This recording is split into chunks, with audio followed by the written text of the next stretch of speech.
Senior anchor person Nadeem Malik साहब मुझे join कर चुके हैं। मलिक साहब, सबसे पहले आपका कमेंट लूंगी। नदीम मलिक साहब, क्या कमेंट करेंगे? दो बड़ी खबरें, आपने हुर्मुज का खुल जाना और फिर अफसूदा यूरेनियम के जखीरे से दस्तबरदार होने की खबर जो कि अमेरिकी मीडिया ब्रेक कर रहा है। दोनों बहुत बड़ी खबरें हैं जी, क्योंकि ईरान के हवाले से ये था कि उनकी एक रेड लाइन है, वो अपना अफजूदगी का प्रोग्राम तो तरक करने पे आमादा है, सिविलियन यूज तक उसको महदूद करके, लेकिन वो ये था कि 450 किलो जो उनके पास 60% तक अफजूदा यूरेनियम है वो देने पे आमादा नहीं है। तो बजाते खुद ये बहुत बड़ी खबर है। और दूसरी तरफ वो जो सीज फायर की रिमेनिंग पीरियड वो हैं तो जस्ट फ्यू डेज, लेकिन very important step forward peace की डायरेक्शन में एक बड़ा कदम है। आप ये समझिए कि एक कदम उठा लिया गया अमन की तरफ। आबनाए हुर्मुज को जो खोलने का ऐलान है अब्बास अराक्ची साहब का, तो इसका मतलब ये है कि जो फील्ड मार्शल के साथ जो इनकी मुलाकातें हुई हैं कालीबॉफ की और बाकी ईरानियन सीनियर ऑफिशियल्स की, वो स्टेप बाय स्टेप अप्रोच की तरफ बढ़ने का एक अमल है, जिसकी तरफ ये बड़ा कदम दोनों हम जो खबरें सुन रहे हैं, एक आबनाए हुर्मुज का खुल जाना, अमेरिका से ये ऐलान कि वो उनके फ्रोजन एसेट्स को अनफ्रीज कर देगा। तो इसी तरीके से अगर ईरान आमादगी जाहिर करता है न्यूक्लियर प्रोग्राम के हवाले से, तो मेरे ख्याल में जल्द ही हमें अमेरिका से सैंक्शंस खत्म होने का ऐलान भी जल्दी सामने आना चाहिए, क्योंकि ये सारा एक ही प्रोसेस का हिस्सा है, मुख्तलिफ उसके मराहिल हैं, कौन सा पहले आता है कौन सा बाद में आता है, सिर्फ उसका इंतजार करना पड़ेगा। लेकिन अच्छी बड़ी पेशरफ्त है, अमन की तरफ बड़ी पेशरफ्त जी। सही, ठीक है मलिक साहब, साथ रहेगा डॉक्टर जमील खान साहब भी हमें ज्वाइन किए हुए हैं। डॉक्टर साहब, आप फरमाएगा, जैसा कि मलिक साहब कह रहे थे कि अमन की तरफ एक बड़ा अहम कदम है ये, और ये कदम उठाया ईरान ने। सालिसी का किरदार पाकिस्तान ने अदा किया। हमारे फील्ड मार्शल तेहरान में मौजूद हैं। सर, हमें याद है कि गुज़िश्ता रात एक बड़ी मुलाकात हुई थी ईरानी सदर मसूद पेज़ेश्कियान की और फील्ड मार्शल की। उसी मुलाकात का नतीजा है ये? जी, उस मुलाकात के अलावा भी और बहुत सारी मुलाकातें यकीनन हुई हैं ईरान में जब फील्ड मार्शल गए हैं, और सबसे कलीदी दौरा यही था। और मिलिट्री डिप्लोमेसी की ये जो मूव है और ये जो कामयाबी है, और जिस अंदाज में इस कामयाबी को यहाँ तक मिलिट्री डिप्लोमेसी की वजह से पहुंचाया गया है ट्रेडिशनल डिप्लोमेसी ने, वो टेक्स्ट बुक में अब पढ़ाया जाएगा, क्योंकि ये दुनिया का एक छोटा मसला नहीं था। दौरे हाजिर में ये दुनिया का सबसे बड़ा मसला था। दुनिया सोच नहीं सकती थी कि अबनाए हरमुस ये तो एटम बम से ज्यादा प्रॉब्लम क्रिएट कर गया। अबनाए हरमुस बंद होने से पूरी दुनिया दर्द में आ गई, अचानक दर्द में आ गई, मईशत खराब होना शुरू हो गई, रिसेशन शुरू हो गया। ये आज की बात है, IMF कहता है रिसेशन शुरू हो गया इधर से। और ये कब तक और मामलात ये खराब होते रहते। सिर्फ एक ऑयल की प्राइस नहीं थी, हीलियम की वजह से दुनिया में जितने हिस्से पुर्जे और इलेक्ट्रॉनिक आइटम्स हैं, इलेक्ट्रिक कार्स हैं, उनके मसाइल पैदा हो गया। सल्फर की वजह से तांबा पीतल जो है उसको प्रोसेस करना बंद हुआ, जिसकी वजह से बहुत सारे इलेक्ट्रॉनिक और उसके अलावा व्हीकुलर जो हमारी पूरी मूवमेंट बंद हो रही है। और उसके साथ साथ फर्टिलाइजर जो 30% है, उसकी वजह से दुनिया में बुआई का जमाना है अमेरिका में, नॉर्थ अमेरिका में, और उसमें अगर उनको फर्टिलाइजर नहीं मिलता है तो 30% कहत तो वैसे ही पड़ना शुरू हो जाएगा। तो ये जो सारी चीजों का अगर अहाता करें, और अगर आप बात करते हैं ईरान की, आपकी चैनल पे मैंने कहा था कि आबनाए हुर्मुज को खोलना इतना बड़ा मसला नहीं है। मसला वही एनरिचमेंट का और 450 किलोग्राम 60% जो अफजूदा मटेरियल था उस पर आके बात अटकी हुई थी, और वो भी मैंने बताया था आपके चैनल्स पर।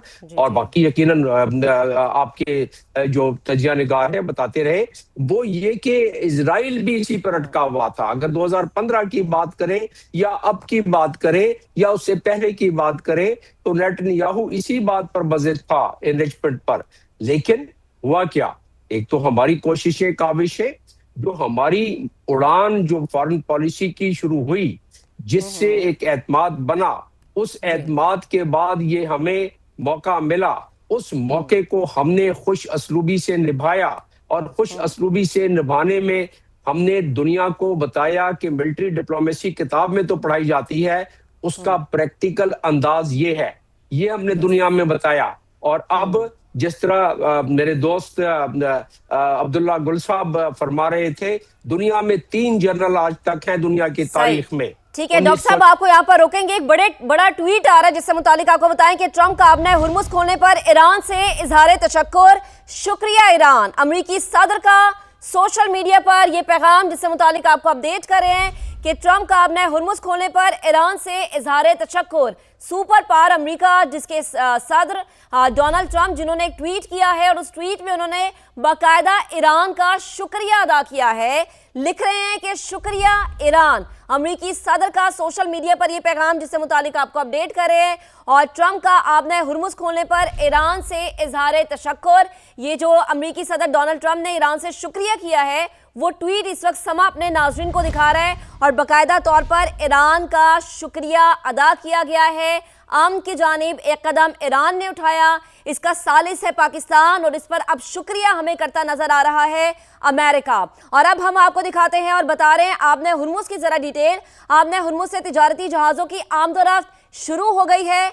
आपने हुर्मुज से तिजारती जहाज़ों की लाइव ट्रैकिंग इस वक्त समा अपने नाजरीन को दिखा रहा है। ये लाइव ट्रैकिंग है, यानी जहाज़ों की लाइव ट्रैकिंग शुरू हो गई है। इस पे हमें अल्हम्दुलिल्लाह इसलिए कहना चाहिए क्योंकि इससे मईशत बहुत मुतासिर हो रही थी, रिसेशन बढ़ रहा था, दुनिया की मईशतें तबाही के दहाने पर थी और पाकिस्तान की सालिसी की कोशिश इस तरीके से काम आई कि आपने हुर्मुज जिसको कहा जा रहा था कि खोला जाए, अब अल्हम्दुलिल्लाह वो खुल चुकी है और आपने हुर्मुज पर इस वक्त लाइव ट्रैकिंग जारी है जिसके मनाजिर समा अपने नाजरीन को दिखा रहा है। नदीम मलिक साहब मेरे साथ मौजूद है। मलिक साहब, यकीनन ये वो लम्हा है जिसमें मैं भी शुक्र अदा कर रही हूँ और बहुत सारे लोगों ने भी किया होगा क्योंकि मईशत को नुकसान पहुंच रहा था, रिसेशन बढ़ रहा था, लोगों के लिए मसाइल पैदा हो रहे थे और हर मुल्क की एक ही कोशिश थी कि ये खुल जाए और पाकिस्तान की कोशिशें, पाकिस्तान की सालिसी आज काम भी आ रही है।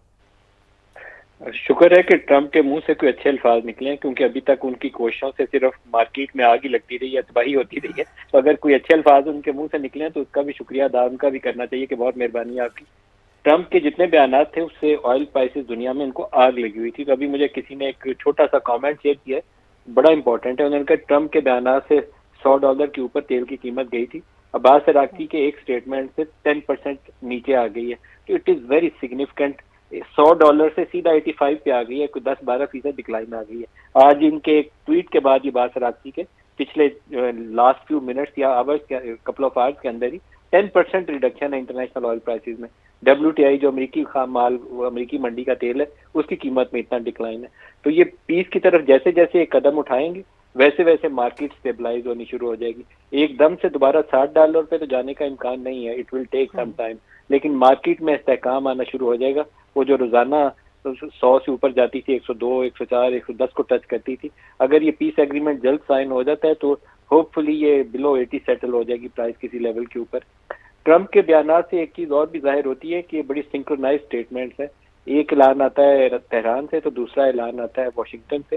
तो ये इसी तरह स्टेप बाय स्टेप आगे बढ़ रहे हैं। मेरे ख्याल में यही वो प्रपोजल है जो फील्ड मार्शल ने वाशिंगटन को भी दी है और यही वो प्रपोजल है जो उन्होंने तेहरान को भी दी है कि कॉन्फिडेंस बिल्डिंग करें, एक दूसरे के साथ एक एक कदम उठाएं, पीस की तरफ बढ़ें। एक एक कदम आगे बढ़ेंगे तो दूसरे को एतमाद आएगा। तो अब्बास अराक्ची की स्टेटमेंट के फौरन बाद उधर से अगर शुक्रन का बयान आ गया तो अब तो रखें कि बाकी भी कुछ अच्छे बयान सामने आएंगे जिसमें एसेट्स को डीफ्रीज करना और सैंक्शन की रिमूवल भी शामिल है।